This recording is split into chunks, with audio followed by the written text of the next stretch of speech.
Hey out there, welcome to episode number 3 of LonsTV, recorded right here in my Los Feliz apartment. I have a little studio audience here today too. My girlfriend is back there, although I made her put headphones on so she can't hear me, because of course it's being broadcast to the internet, but I don't want her to listen. She'll watch it later on YouTube, but it makes me nervous to try to talk and be extemporaneous while somebody is sitting right behind me. She was out there trying to get this cat named Pearl, who was abandoned in our neighborhood. She used to be the neighbor's cat, and then the neighbor moved away, and Pearl is still around, so I guess they didn't take Pearl with them. We've been trying to get Pearl to come into the apartment building, because we'll take care of her, at least until we can find a good home for her, but she won't come. So you get this situation where I'm standing by the door, like with a cat treat, like, Pearl, come in, and it looks creepy. People wonder about, like, a single man trying to lure a cat into an apartment building. I mean, I don't have anything untoward planned, but people are still suspicious. If anybody comes down or tries to get in and out of the apartment building, and I'm there like a grown man, like, trying to, like, lure this hesitant cat who's, like, not sure if she wants to go with me, it looks like I'm gonna, like, cook it or do something creepy to it or something. Which I swear I'm not. Pearl, if you're watching this in an alley somewhere, drinking sour milk out of the bottom of a garbage bag, I promise I don't mean you any harm. Feel free to come into our apartment and enjoy warmth and cat treats. So today on the show, I try to do a review when I get around to it. I want to review the new iPad update, iPad iOS 4.2, which is out. Here is my iPad right here. It came out the other day. I have downloaded it. I've been playing around with it. Obviously, the big thing here, the number one exciting thing for us iPad owners, is we finally, only almost a year after this thing comes out, can multitask on it.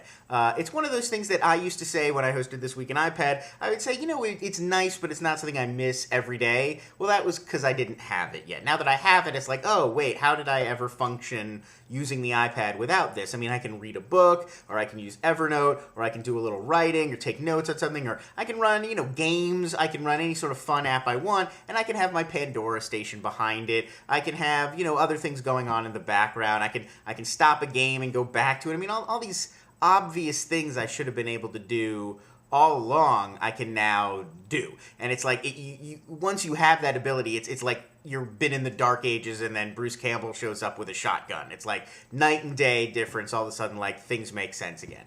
Other things that are new. Folders is new, which I gotta be honest, like, it's nice. I get it. I get why it's useful, and it's probably a little bit better than scrolling through those endless screens. But having said that, I don't love it. I don't like the way it looks very much. It looks kind of ugly, whereas the main iPad interface is very sort of pretty, and I like the way it's designed. Folders, everything looks like small and pixelated and bunched up, and I don't find it visually appealing. And I tend to, especially with games, I'll put something in a folder and then I'll forget about it. And then I'll open that folder like a month later and be like, oh, I liked Cut the Rope. I enjoyed that game. Why did I stop playing it? I put it in that folder, and then I literally forgot that I had it and moved on to the next thing. I mean, maybe I buy too many apps and I can't keep track of them all, and that's what that means, but it also just feels like, out of sight, out of mind. And one of the nice things about the way the iPad and the iPhone are arranged is that everything's always right in front of you and you can remember very quickly, unlike a traditional computer where you'd have to know which program you want to go open. So that's my thoughts on folders. The new inbox is great. The way they're organizing mail now, it's much better. It's a big step ahead. It gets you to the content you're looking for faster. The whole experience of the iPad now feels a little bit faster, but I especially notice it in the mail that it's just a lot less labor intensive to get to what I'm looking for. So well done with that. That's been better since they redesigned the mail for all the other sort of iOS iterations. The whole experience, as I said, feels a little streamlined and quicker. They've obviously picked it up. As for some of the other big changes like GameCenter, I'm not a huge head-to-head game fan. I never really have been. I like playing them by myself. It's good for like free moments, like you get somewhere early and you're meeting somebody and you can play games for 10 minutes until they get there. And that's not so great for head-to-head, except stuff like Words with Friends, which is terrific, where, I can play and pick up the game wherever I left off, but I could already do that. So I don't really feel like GameCenter is going to be a huge leap forward for me. Having said that, I've tested it out, and it does seem to work as advertised, so that's nice.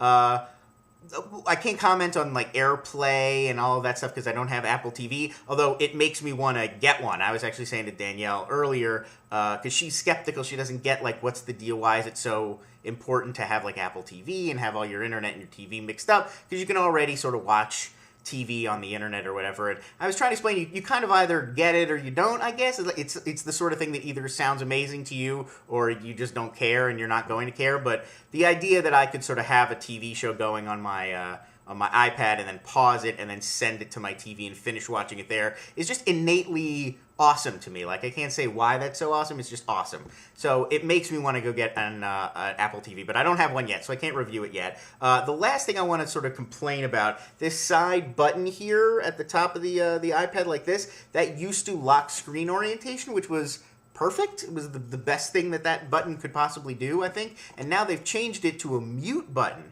which is just bizarre because right under it is the volume control. So if I want to mute, I can just hold this button down. It takes like 2 seconds and then the iPad is muted. I mean, I'm like, what possible need would I have to mute it faster than that? Like, I'm watching porn and then the business meeting starts and everybody's sitting around me and I gotta like quick get the volume down. I mean, I don't understand what the use case is for like a fast mute button as opposed to locking the screen orientation, which you do all the time when you're with an iPad. So yeah, that's dumb and clunky, and I wish there was a way to just undo that part of it. But overall, obviously, it's a big leap forward. It's a lot more user-friendly. Multitasking, like, thank God we finally have multitasking. Like, now it feels like a complete device that you can use as you would a laptop or any other sort of computing device. So that's it. That's my thoughts on iOS 4.2. I have been enjoying it. I'm sure I will continue to until the iPad 2 comes along and then this thing is like a piece of crap that I can't wait to throw away and upgrade. So that does it for this episode of LonsTV. I will see you all for tomorrow. Thanksgiving Day, I'm going to do an episode. So have a great holiday weekend. I will see you tomorrow.